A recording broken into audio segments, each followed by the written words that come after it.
Pagkamalay ko, mula noon hanggang ngayon, kahirapan pa rin ang problema ng ating bayan. Laki po ako sa hirap. Nakaranas po ako ng kahirapan.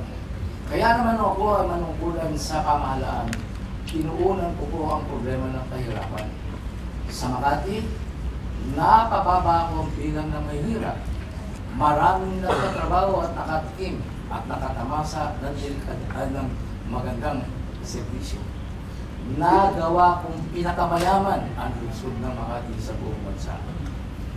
Dahil sa gustong pumayahon tayo sa kahirapan, siniraan ako at ang aking pamilya ng mga bagay-bagay kadalasan.